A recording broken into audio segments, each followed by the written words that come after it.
Sahabat remaja Islam semuanya. Kawasan Timur Tengah merupakan kawasan yang membentang dari Mesir di barat sampai Iran di timur dan Turki di utara hingga semenanjung Arabia di selatan. Banyak konflik yang telah terjadi di kawasan Timur Tengah dari dulu sampai saat ini. Oleh karena itu, konflik seperti menjadi makanan sehari-hari bagi masyarakat Timur Tengah. Konflik yang terjadi di kawasan Timur Tengah ini tidak hanya dipengaruhi oleh keadaan atau situasi dan kondisi kawasan saja, konflik ini juga dipengaruhi oleh keadaan dunia yang terjadi pada masa lalu. Sebagai contohnya adalah konflik antara Palestina dan Israel. Jika ditarik dari akar sejarah, runtuhnya kerajaan Turki Utsmani lah yang melahirkan cikal bakal negara Israel. Kemerdekaan negara Israel ini mendapat kecaman dari negara-negara di Timur Tengah. Hal tersebut dikarenakan Israel berdiri menjadi negara merdeka di wilayah Arab Palestina yang sedang memperjuangkan kemerdekaannya. Hingga pada akhirnya hal ini memicu konflik baru di Timur Tengah, yaitu konflik antara Arab dan Israel. Lalu banyak sekali perebutan sengketa yang dilakukan oleh Israel dan Palestina, khususnya konflik perebutan Masjidil Aqsa saat ini. Seiring dengan semakin pesatnya pertumbuhan imigran bangsa Yahudi ke Palestina, hal ini menjadi ancaman serius bagi rakyat Palestina. Salah satu bentuk ancaman bangsa Yahudi tersebut seperti perluasan wilayah yang telah dilakukan oleh bangsa Yahudi, yang mana hal tersebut membuat rakyat Palestina harus kehilangan tempat tinggalnya dan sering terjadi menimbulkan beberapa konflik. Setelah berdirinya negara Israel, konflik Palestina-Israel memperebutkan wilayah terus berlanjut. Namun, dalam hal ini, usaha penyelesaian konflik kedua negara banyak diupayakan oleh negara superpower Amerika Serikat. Amerika Serikat menjadi mediator dalam berbagai perundingan damai kedua negara. Namun, tetap saja perdamaian tidak tercapai dan perang atau konflik antara Palestina dan Israel terjadi hingga saat ini. Bahkan intensitas konflik antara kedua negara tersebut kian meningkat, karena aktor-aktor yang terlibat di dalamnya semakin kompleks. Semakin hari wilayah dari negara Palestina semakin kecil dan kian menghilang dalam peta dunia.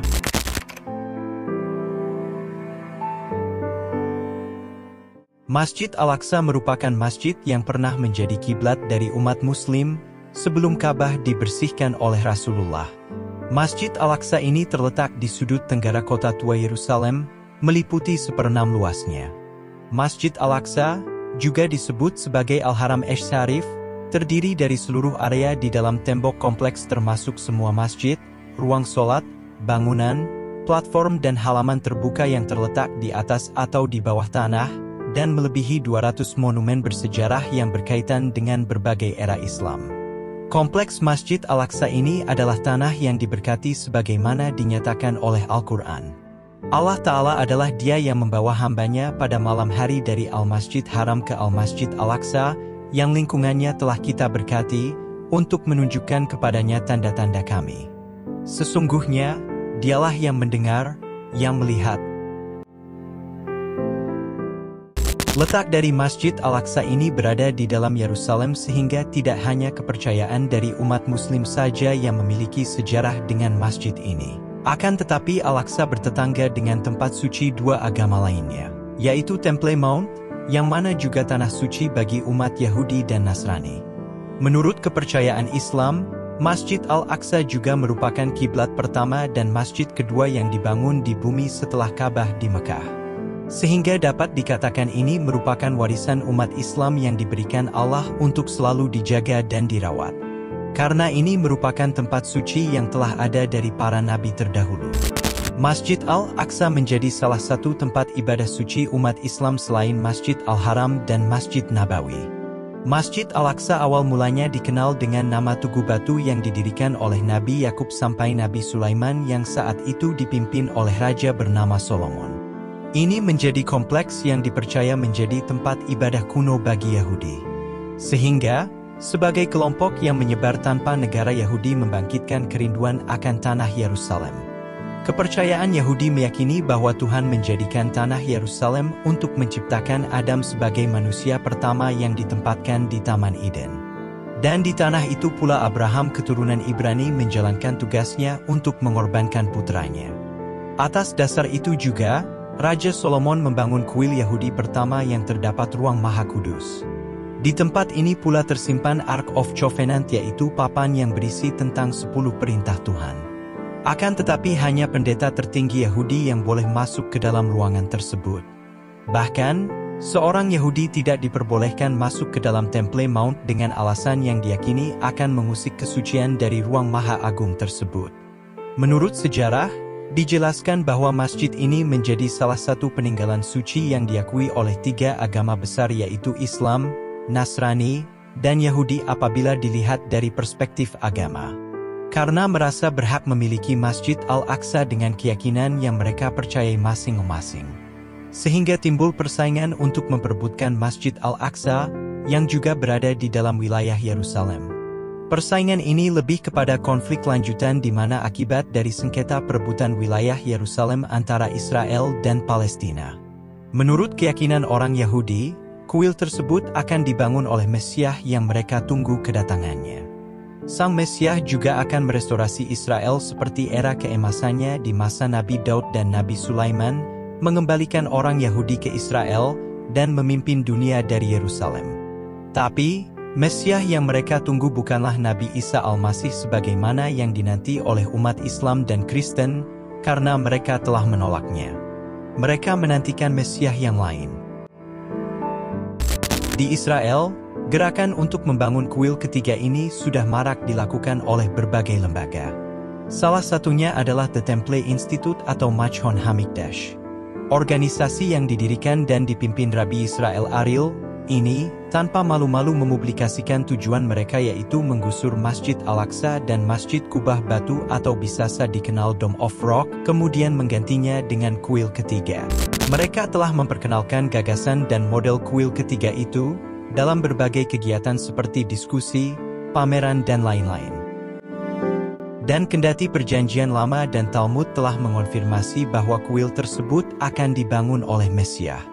Mengutip Moshe ben Maimon atau Maimonides, filsuf Yahudi Spanyol di era Khilafah Umayyah, mereka menyatakan siapapun yang memulai pembangunan kuil ketiga berpotensi menjadi Mesias. Pandangan ini ditentang oleh sejumlah sarjana yang menganut pemikiran Maimonides, yang tetap menunggu sang Mesias datang membangunnya. Pembangunan kuil ketiga ini merupakan gagasan populer di kalangan Yahudi sayap kanan, dan secara tradisional dianggap merupakan agenda politik mainstream Israel. Tapi, pemerintah Israel masih melarang pembicaraan terbuka soal itu. Sejumlah kalangan di Israel menilai pembicaraan soal itu masih dibatasi karena ada anggapan Muslim akan segera melakukan perang dunia jika gagasan itu benar-benar terwujud. Sampai saat ini, Haram Al-Sharif masih dikelola oleh Yayasan Wakaf, sebuah lembaga keagamaan di bawah pemerintah Yordania dan Palestina. Penutupan akses Masjid Al-Aqsa bagi Muslim kembali memicu kekerasan di Yerusalem. Kebijakan yang dibuat Israel untuk mempersempit jalur Muslim untuk memasuki wilayah Masjid Al-Aqsa sangatlah melanggar hak asasi manusia yang ada. Israel membatasi segala aktivitas Muslim di Masjid Al-Aqsa.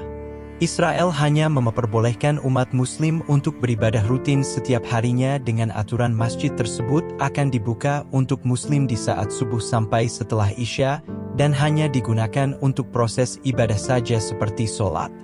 Akan tetapi dalam penerapan lain seperti pengajian atau dengan kata lain ingin memakmurkan masjid adalah hal yang dibatasi dan dilarang oleh Israel. Dalam kebijakan Israel itu pula mereka membatasi adanya orang-orang yang beribadah di sana. Umat Muslim yang berada di sekitar kompleks Masjid Al-Aqsa diizinkan tanpa persetujuan Israel untuk beribadah karena jumlahnya hanya sedikit yang bertempat tinggal di sekitarnya.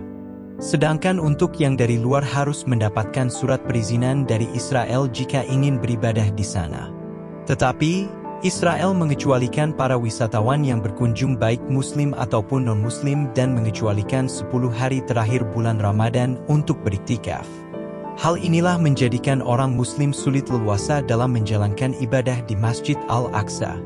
Para penduduk Palestina seperti tidak aman dalam menjalankan ibadah keagamaan mereka dikarenakan ada banyaknya tawuran dan batasan yang diterapkan secara sepihak oleh Israel. Seperti Israel telah mengendalikan penuh kekuatannya terhadap Masjid Al-Aqsa. Dapat kita katakan bahwa konflik Israel-Palestina ini merupakan konflik abadi karena tak kunjung berakhir. Salah satu penyebab konflik Israel-Palestina ini yaitu mereka memperebutkan salah satu situs bersejarah di dunia yaitu Masjidil Aqsa. Seperti yang kita ketahui bahwa Masjidil Aqsa ini merupakan situs bersejarah tiga agama yaitu Islam, Yahudi, dan Nasrani. Maka dari itu apapun keadaannya, kita wajib mendoakan saja, semoga saudara seiman kita yang ada di Palestina sana diberi kekuatan oleh Allah. Amin ya rabbal alamin. Jika video ini bermanfaat jangan lupa subscribe dan like serta jangan sungkan untuk di-share.